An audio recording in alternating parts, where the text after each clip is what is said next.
So that's what made that moment so huge, right? Because I had recognized that I wanted God to provide for me. I wanted God to care for me. I wanted God to be, to kind of bless whatever decision it was that I made. Yeah. But what I didn't want was for him to make all the decisions. For our new series, the Sea Life Media team took to the roads, visiting some of the most influential places in our pastors' lives, as we get to know their stories in a deeper way. And even more importantly, we get to know the story of a lowly shepherd boy who would one day become King of Israel, the Bible's King David. All of this in search for the secret to living a life truly in line with God's favor, searching for clues to our divine destinies, on a journey to find the secret sauce. Today, for week 1 of Secret Sauce, we are headed to the heart of the Ozarks, a little town called Branson, Missouri. Live shows, zip lines, Bass Pro, they've got it all. And while we're there, our online pastor, Rocky Hernandez, will be interviewing one of our beloved co-pastors, Pastor David Griffin, as he pulls back the curtain and Rocky figures out what makes David tick. And David will be sharing a powerful story about when and where he first felt called to the ministry. And while they unpack all of that, we will also learn about the life of King David from the Bible and how his heart set him on a path that would change his life forever. That's pretty much the theme this week, is that word, heart. So let's jump in the car and let's join David and Rocky as they head to Branson, Missouri. Are we really going to Titanic? Yeah, we're headed to the Titanic. Why is there a Titanic in Missouri? Is there a connection there? I'm not really sure why there is a Titanic in Missouri. Is that weird? Is that a weird question? I think it's where Rose is from. No way. She's from Branson? I had no idea. I do not think that was in the movie. Was that in the movie? Oh, God. I had no idea. Rose is from Branson. So, when we were first plotting this whole thing, you were like, oh, we want to go to Branson. Because that's where your story happened? Like, what you want to share with us? Yeah, Branson is, represents this family camp where God really began, where God really began working in my life. And it's on Lake? This is Table Rock Lake. Table Rock Lake. Yeah, and this is where, just overlooking Table Rock Lake is it's a phrase I've said or thought so many times in my life, because our Heavenly Father, that's where he just, I guess, saw fit, for whatever reason, saw fit to, work in my life, and saw fit to kind of clearly bring me to a place of submission, I guess. Yeah. It was, it wasn't always easy. This place is beautiful. It's pretty amazing, honestly. It's pretty amazing out here. So now we're gonna take a right. Here you are. There's the Titanic. Was I kidding? I don't understand why there's a Titanic here in Branson. In Branson, I'm going right. You can take a right here, yeah. So there's the Revenge of the Nerds and Rambo. Those are some of the things they act out. Now we're gonna take a right here. There's the Ferris wheel, and there's the water park back there. I've done almost all these things. I've been here a lot. I don't. Am I just a redneck? Is that what I am? I mean, is this our vacation? I don't know. So there's the Clay Cooper Theater. Yeah.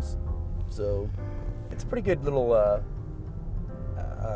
vacation spot. Now here's Presley's. This is one of the oldest ones right here. Maybe the first one. It says Branson's original show on the Strip. So yeah, but isn't this crazy? Like, there's the Wonder Works.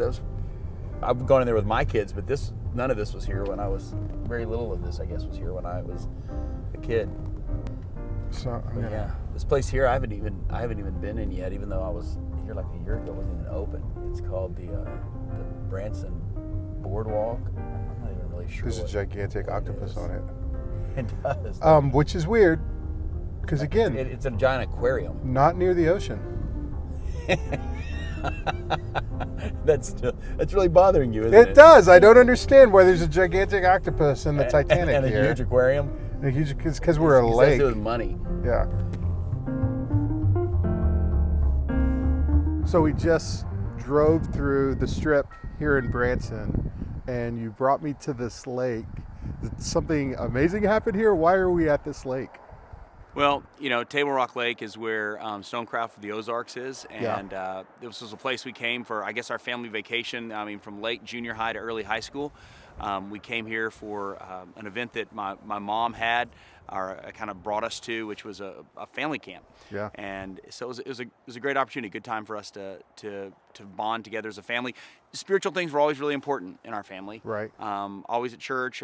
My mom doesn't like me to make the joke a whole lot because it's not really a joke, and that is that her water broke in the church parking lot. Oh, that's funny. So it's no surprise that I was destined to become a pastor, I guess. Was this had you gone to this camp a lot growing up, or was this like an annual thing? Well, yeah, it became an annual thing, in late junior high and early high school. It became something we did each year as a family. I don't think we went my last 2 years of high school, and then went back when I was 20. And this is is that experience why we're here? Yeah, that was the moment that really changed a lot for me. I obviously understood that I was saved, Right. because of what Jesus did for my sins. But I guess I kind of thought of God as like just a glorified parent. Yeah. And there came this point where I kind of finally, fully bowed the knee, if you will, and accepted what it meant for Jesus to be Lord of my life. What was going on in your life leading up to this? Yeah, I was conflicted in my life about how I wanted to live it. I wanted God to bless it, but I wanted to make the choices that He would then in turn bless. Right. And so I wanted to live my life my way. I decided that I was going to go into corporate law, and I was really excited about going into corporate law because I thought that it was going to be something that was going to allow me to pull up in a Lamborghini Right. to my 10-year class reunion With vanity plates. with vanity plates. Did you already have your vanity plates picked out? I did not, No. but Oh, I yeah. should have. Yeah. I would. It would make the story better if I did.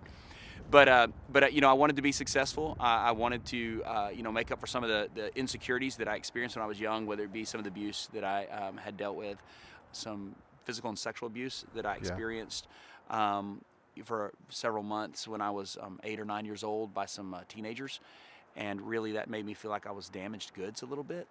And it was nothing anybody could really do about that. It wasn't that someone made bad mistakes like in my family or anything. It just happened, and it made me, really question a lot of things about myself. I was always hyperactive, and that was weird because, some adults kind of wrote me off pretty quickly because I was a problem. And then there was just in general that I hit puberty late. I joke that I was committed to puberty long before puberty was committed to me. Yeah. And so most people are growing in 7th, 8th, and 9th grade, but really it was between 9th and 10th grade that I kind of began to transition from being a boy to a man physically. And so all those created some insecurities and really made me wonder if God was really going to use me in a powerful way. But I committed that I was going to use everything I could to make much of myself. Right. So you're 20 years old and Right. you go to family camp? Isn't that weird? Yeah. What Yeah. was up with that? Yeah, it Like- was. I was like the only person that age that wasn't one of the counselors at that point. But for whatever reason, God had a divine plan. Major Ian Thomas was speaking. We had heard him a couple of times before, and he kept saying the same thing over and over again. And really that's what, kind of sparked the whole conversation with him that one night, the night that changed my life. What did he say? He said, God is looking for men and women, boys and girls that are willing to let God be God in their lives. Yeah. And so, okay, walk me through this. You're at this family camp. Your mom is there for a retreat. Your parents are like, hey, David, we want you to come with us. Right. Had they sensed that God was doing something in your life, or was this just like a final hoorah? Yeah, my parents are pretty in tune with what God is doing. I suspect they probably knew. God had, there was a lot of things going on in my life that I thought were successful. I had gotten a 280ZX, and because I was working at GTE Telemessenger in the corporate department, the neighbor had gotten me this job. It wasn't because I was some kind of prodigy or something, but I'd gotten a job before most people would, because my family had really ministered to this guy's family, C-level employee, and he got me this job. And and so things seemed to be going really well. I got to, because of it was GTE, I got to have a car phone, and nobody had a car phone back then. Right. And so I really felt like I Dude, was. you were living the 80s. Oh dream. yeah, I was living the Yeah. 80s dream, styling and profiling. That was actually, it was right at 1990. It was the first year of 1990, and so but I was miserable, and I'm sure my parents sensed that I Did was you? really empty. At 20 years old, were you like, you have everything, you're seemingly doing really good? Did you know how miserable you were? Or is this like something that you're thinking back on and like, oh, I realize now that I was miserable? Yeah, no, I certainly didn't know how miserable I really was, but I knew at night sometimes I would just sit there and cry, wondering why I didn't feel happier. So you're at this camp and you hear the major say this thing, Yeah, and what happens yeah. after that? So right up here, man. This is the spot. So this was our meeting room, just inside here, and you can see it. I think right down here there's actually a big giant glass room. Look in here. So the chairs would fan out across this. This was kind of like an auditorium, if you will. You have a little bit of music Yeah. that was played in here, and then you would, and then Major Thomas would speak. Well, so what was interesting about this was, you stand out this way, so we're a little less in this here. So everybody at this camp was like preschool. I mean, everybody was. I came when I was 20. My parents asked me to come one last time. I mean, they thought maybe, this is our last family, full family vacation. We're going to come here to Stonecroft, the Ozarks, this family camp.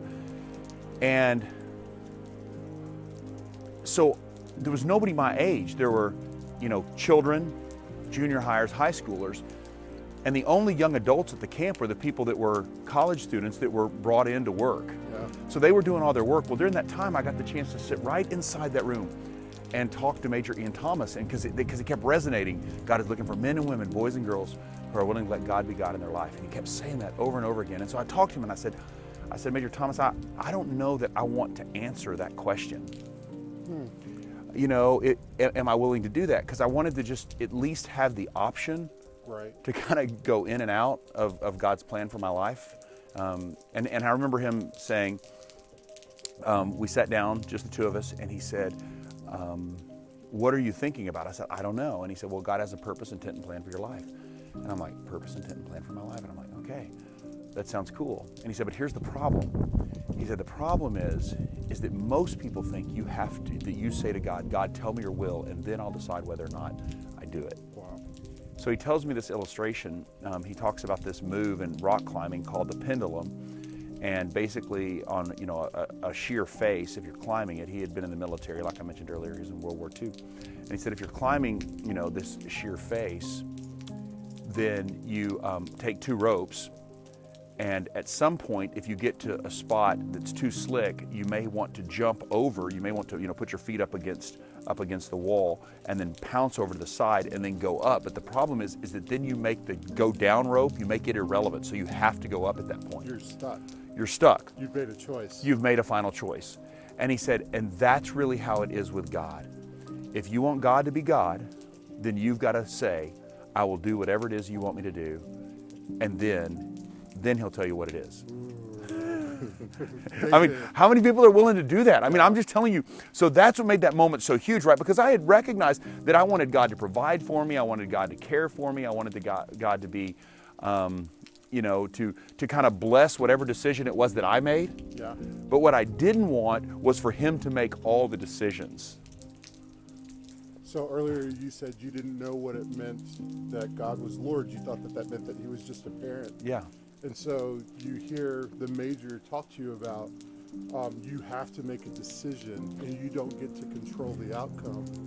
And 20-year-old David, does he begin to understand in that moment what it means that God is Lord? Yeah. I think that I began to understand that was going to involve, a bowed knee. Yeah. That submission was going to reveal my heart. And I think that God was already tenderizing my heart for that particular moment. And so what happened is, as I came out to this place right here, I mean, I was standing right here. I mean, literally right in this spot right here. Yeah, 30 years ago. Looking out at the lake. Yeah, I'm looking over the lake. Now, here's the thing.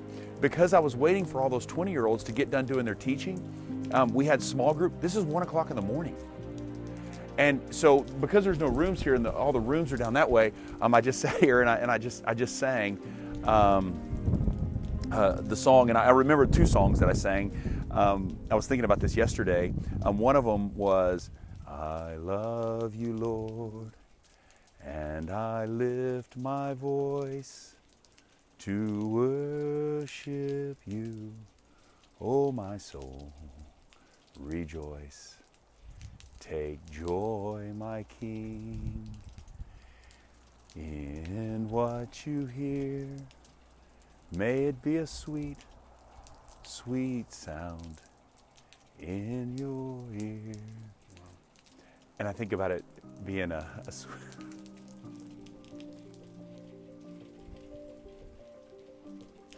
I think about it being a sweet sound in his ear, because there's this moment where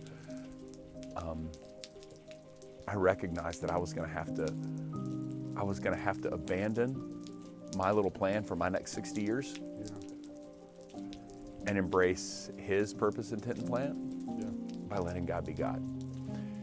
And I remember it. I just said, okay, whatever you want. And I started thinking, man, God's plan for me is going to be to help other people along this same journey. I mean, what Major Ian Thomas is doing here, that's what God is calling me to do. And immediately all those insecurities start coming back to play. Things like some of the abuse that I had experienced by some teenagers for several months, and that's been well recorded down through the years. The hyperactivity. I didn't have any great stories to tell. I never was strung out on crack or anything. So I was like, how's God going to use me? But he took all of it, redeemed every bit of it, and did his thing and brought me to where I am today. So as we're walking through this series, we're actually kind of running your stories parallel to what God was doing in the heart of David, that kind of goes with his anointing. And at the very beginning, Nathan is anointed, Samuel anoints David, calls him out of all of his brothers, nothing special going on, but the difference is his heart. And in that moment, like, you're going in this, you're 20 years old, you recognize, like, I'm doing all of this stuff because I feel like I need to validate who I am, what is my existence, and then the Major drops this serious truth on you. And then you learn what heart is, and what your heart, like, what has changed everything is that your heart is submissive to God. Yeah, that's really what has to happen. I mean, God's not looking for anyone to do for him what he can't do for himself. He's looking for a submitted heart, and he'll take whatever talent it is that you have and he'll use it for his glory, and you're good. But you can't know what he's going to call you. You have to submit first. That's right. That's the pendulum, right? You've already made that decision. You've swung over to the side, and you've got to either go up or go down the fast way, I guess. So 20-year-old David, you're 50 now. Yeah. What has been the biggest surprise out of that submission? Jeez. Well, first of all, I was so insecure in that moment. I remember after I gave everything to God, and I was like, man, I think he's going to use me in some kind of ministry. I think there was a lot of things in my life that had prepared me for that. And so it didn't surprise me that was his unique calling to me. And it, for everyone else, it could be something, completely different. But what's been the most surprising is that God has taken some of those biggest weaknesses and failures, those things that Satan began to challenge me on that particular day. You're damaged, you're disqualified, you don't have an incredible enough story, that God has taken those very things and used those as some of the most important and foundational pieces of my ministry. And so he's taken me to places that I didn't even know existed. Yeah. And both, foreign and domestic. And even with our church, I've been surprised at where God has taken me. And it all started with heading down a path. You don't know where the path is going. You just know who's leading you down it. Yeah. Wow. Because I'm letting God be God in me. And he's looking for men and women, boys and girls. He's looking for accountants. He's looking for school teachers. He's looking for police officers. He's looking for paper staplers. He's looking for administrators. He's looking for CEOs. He's looking for everybody who will let God be God in their life and call them out. And all they've got to do is say, you know what, my heart is tenderized, my heart is available. We just learned about Pastor David's call to the ministry at a family camp in Missouri. And he found himself at a crossroads, basically a moment in time where his choice had his entire life hanging in the balance of the trajectory of who he would be and what he would do. Have you ever found yourself at a moment like that, a crossroads? Talk about that with your community groups. Discuss what that's like to find yourself at this fork in the road in your pursuit of God. Maybe you wonder, does God have a plan for my life? And are you willing to do whatever it takes to find and commit to that plan? These would be some great discussion points for you in your group to talk through. And then go ahead and look at that passage in 1 Samuel chapter 16, verses 3 through 13.